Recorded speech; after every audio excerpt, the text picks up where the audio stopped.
Regeneración. Un ensayo escrito por Matthew Barrett. Definición.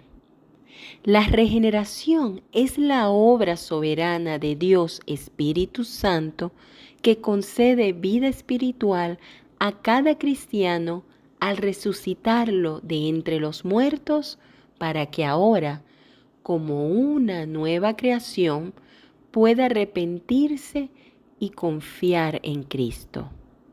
Sumario. La regeneración es la obra sobrenatural del Espíritu Santo que concede vida espiritual a los pecadores muertos.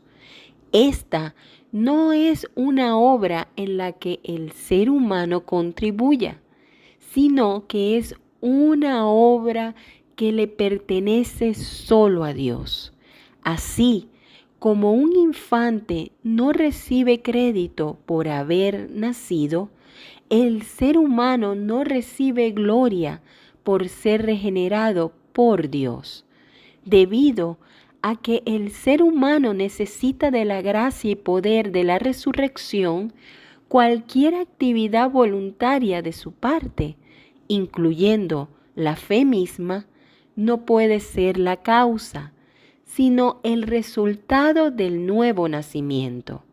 La gracia de la regeneración es el poder de Dios que concede al ser humano la capacidad de ejercer fe y nuevas inclinaciones hacia Dios. El que no nace de nuevo no puede ver el reino de Dios. Juan capítulo 3, versículo 3. Le dijo Jesús a Nicodemo. Nicodemo tuvo dificultades para entender lo que Jesús quería decir. ¿Cómo puede un hombre nacer siendo ya viejo? ¿Acaso puede entrar por segunda vez en el vientre de su madre y nacer? Juan capítulo 3, versículo 4.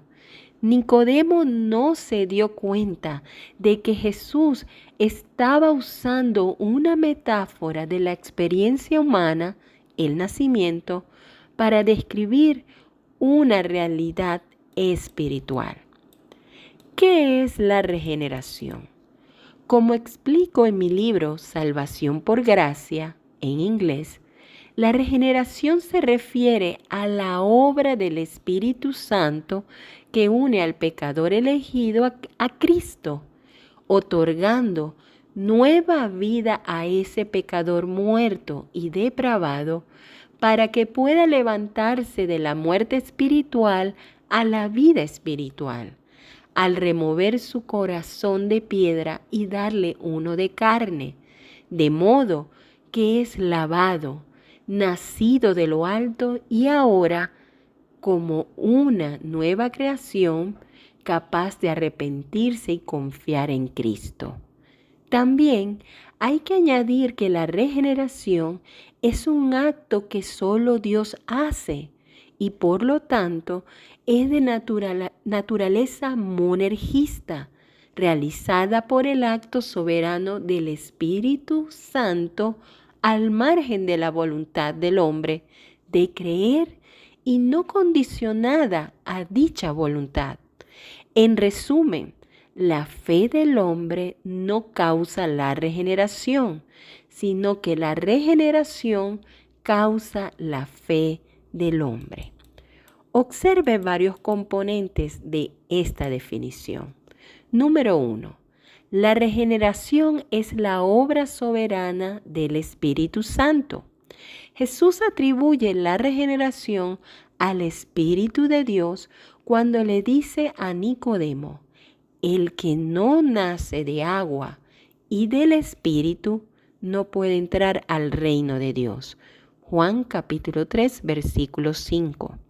Jesús hace referencia a las figuras del profeta Ezequiel, que dijo que el Señor rociaría agua limpia sobre su pueblo para limpiarlo.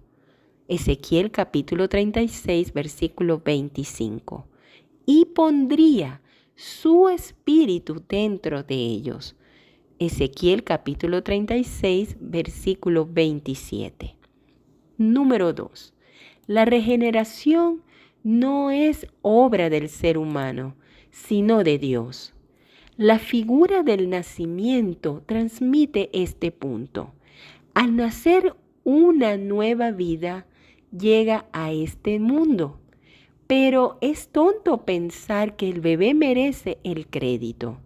No, el niño es pasivo, mucho más aún cuando se trata del nacimiento espiritual. El nuevo nacimiento es obra de Dios y solo de Él. El pecador es pasivo, pues no tiene vida espiritual. Si volvemos a Ezequiel, capítulo 36, y cambiamos ligeramente de metáfora, nos daremos cuenta de que Ezequiel describe la obra regeneradora del Espíritu diciendo que el corazón de piedra del pecador debe ser extirpado y sustituido por un corazón de carne, uno que no esté muerto, sino vivo. Lo podemos leer en el capítulo 36, versículo 26 del libro de Ezequiel. Solo el Espíritu puede realizar esa operación en los no regenerados. Por lo tanto, decir que la regeneración es un acto sinérgico en el que Dios y el pecador deben cooperar entre sí y el pecador puede, en última instancia, conquistar la gracia de Dios, es tener demasiada confianza en la capacidad del pecador. Es sinergismo. El sinergismo no solo condiciona la gracia de Dios a la voluntad del pecador, sino que olvida que el pecador es incapaz de cooperar. El pecador no regenerado no está solamente herido y en necesidad de la ayuda de la gracia. No, está sin vida espiritual. No es como un hombre que está a punto de ahogarse en el océano y que solo necesita que Jesús le lance un salvavidas. Más bien, es alguien que se ha ahogado y está muerto en el fondo del océano. Necesita una resurrección. Esa es la manera de que Pablo habla a los efesios. Estaban muertos en sus delitos y pecados en los cuales anduvieron en otro tiempo. Pero Dios nos dio vida juntamente con Cristo. Por su gracia, ustedes han sido salvados. Efesios capítulo 2, versículo 1 y Efesios capítulo 2, versículos 4 y 5. Punto número 3. La regeneración precede a la fe. Debe ser así. El ser humano, antes de la obra regeneradora del Espíritu, no está simplemente lisiado o herido, sino muerto. Y si lo que necesita no es solo una gracia que asiste o coopera, sino una gracia con poder de resurrección, entonces cualquier actividad voluntaria de su parte, incluida la propia fe, no debe ser la causa, sino el efecto del nuevo nacimiento. Esto tiene más sentido si consideramos lo que el Espíritu Santo hace en la regeneración. La propia palabra expresa que se ha producido un despertar. El pecador estaba ciego, pero ahora puede ver a Cristo. Antes su voluntad solo deseaba el pecado, pero ahora se le han dado nuevas inclinaciones para anhelar a Cristo. La elección voluntaria del ser humano de confiar en Cristo es imposible, a menos que primero el Espíritu Santo haya liberado a la voluntad de su esclavitud espiritual. En nuestra experiencia, todo parece suceder al mismo tiempo cuando creemos por primera vez en Jesús. Pero cuando analizamos la obra de Dios, podemos hablar según la lógica y reconocer que la regeneración no es causada por la fe, sino que la fe es causada por la regeneración. Si invertimos ese orden lógico en la salvación, condicionamos la obra sobrenatural del Espíritu Santo a la voluntad del ser humano, cosa que las Escrituras nunca hacen. Por el contrario, el enfoque está en la voluntad de Dios. El ejercicio de su voluntad, Él nos hizo nacer por la palabra de verdad, para que fuéramos las primicias de sus criaturas. Santiago capítulo 1, versículo 18. Y según su gran misericordia, Dios nos ha hecho nacer de nuevo. Primera de Pedro capítulo 1, versículo 3.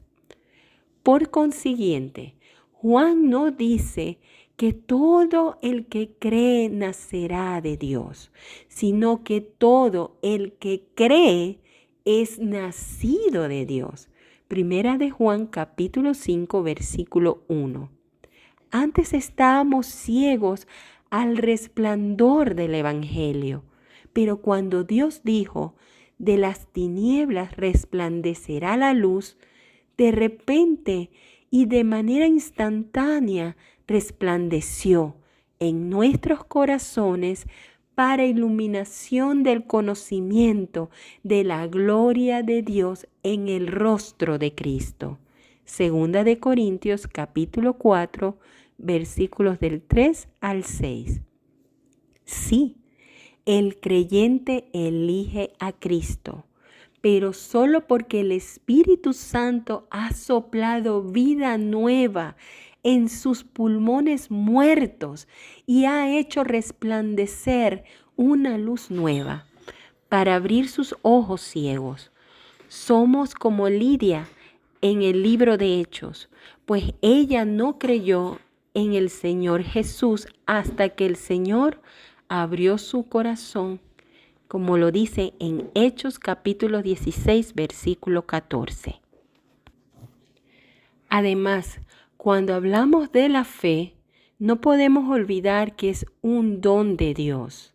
Revisemos, por favor, el libro de Hechos, capítulo 13, versículos del 48 al 50, Efesios, capítulo 2, versículos del 8 al 10, Filipenses, capítulo 1, del 29 al 30, y Segunda de Pedro, capítulo 1, versículo 1. No es un don que Dios simplemente pone al alcance de los no regenerados. De nuevo, eso supondría sinergismo y una voluntad que no está en plena esclavitud al pecado. Más bien, la fe es un don eficaz, uno que el Espíritu Santo debe implantar en el interior para que el pecador confíe en Jesús. Eso significa que no se puede pensar en la fe como si fuera mi obra. Ciertamente nosotros creemos. Dios no cree por nosotros. Sin embargo, solo creemos porque primero Dios nos ha dado la fe y ha hecho que dicha fe obre eficazmente dentro de nosotros. Decir lo contrario es convertir la fe misma en una especie de obra, dejándola de su origen divino. Publicado originalmente en The Gospel Coalition, traducido por Diego Lazo.